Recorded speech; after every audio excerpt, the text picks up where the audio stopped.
Hello നമസ്കാരം. ദൃശ്യം സിനിമയിൽ ലാലേട്ടന്റെ മകളായി അഭിനയിച്ച അൻസിബ ഹസനെ നിങ്ങൾ എല്ലാവരും അറിയും.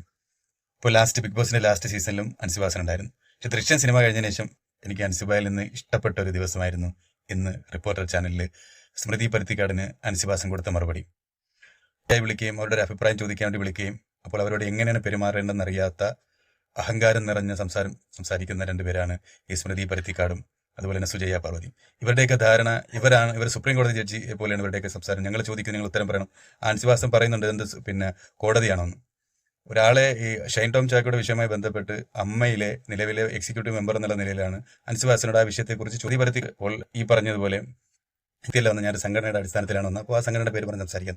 എന്തെന്നാലും ഈ അഹങ്കാരം നിറഞ്ഞ ഒരു അതിഥിയെ വിളിച്ച് അങ്ങോട്ട് വിളിച്ച് അവരുടെ ചാനലിലേക്ക് ഇങ്ങോട്ട് വിളിച്ചതല്ലേ, ഇവർ അങ്ങോട്ട് ഒരു അഭിപ്രായം ചോദിക്കാണ്ട് വിളിച്ചിട്ട് അവരെ പറയുന്നതിനോ അവരൊരു മാന്യമായ ഇടപെടലോ നടത്താത്ത ഈ അഹങ്കാരം നിറഞ്ഞ ഈ മരമുറി ചാനലിന്റെ അഴിമതിയിലൂടെ ഒരു ചാനൽ ഉണ്ടാക്കിയ സ്ഥലത്ത് നിന്നാണ് അയാളെ കീഴിൽ ജോലി ചെയ്യുന്നവരാണ് ഈ അഹങ്കാരവും മറ്റുള്ളവരെ നീതിബോധം പഠിപ്പിക്കുന്നത്.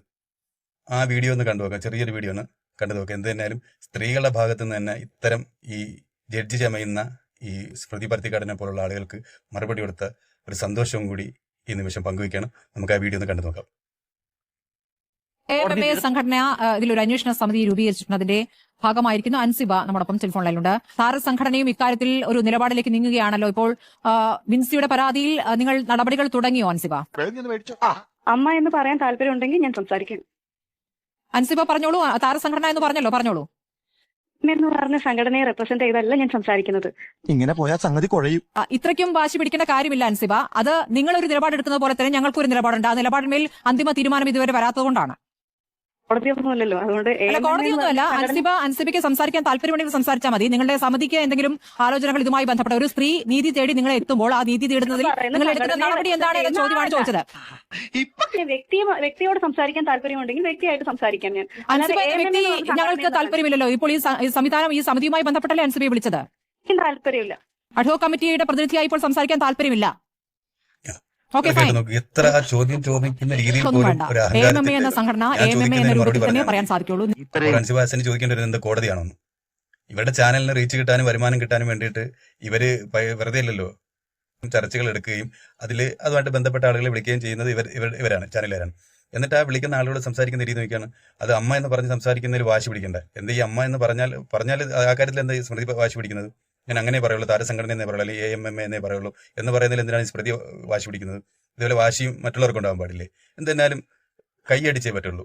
നന്നായിട്ട് ഇത്തരം ഈ അഹങ്കാരത്തോടു കൂടി ചാനലിൽ ഇത് ഈ സ്മൃതി പരുത്തിക്കാടിന് സുജയ പാർവതി ഇതുപോലെ ചാനൽ ചർച്ചകളിൽ വരുന്ന ആണുങ്ങളോട് ഈ രീതിയിൽ തന്നെയാണ് തട്ടിക്കയറുന്നത്. ഞങ്ങളെന്തോ സംഭവമാണ് ഈ കേരളത്തിലും ഇന്ത്യയിലെ എല്ലാ വിഷയങ്ങളെ കുറിച്ചും വലിയ ധാരണയുള്ള ഞങ്ങളാണെന്നുള്ള രീതിയിൽ ഒത്തിരി സ്ത്രീകൾ ഇതേപോലെ ചാനൽ ചർച്ചകൾ കൈയറിഞ്ഞിട്ടുണ്ട്. പക്ഷേ ഈ സ്മൃതി പരുത്തിക്കാടിനെയും സുജയ പാർവതിയെ പോലെയൊന്നും ഇത്ര അഹങ്കാരം നിറഞ്ഞവരൊന്നും വേറെ ഇല്ലെന്ന് തന്നെ പറയാം.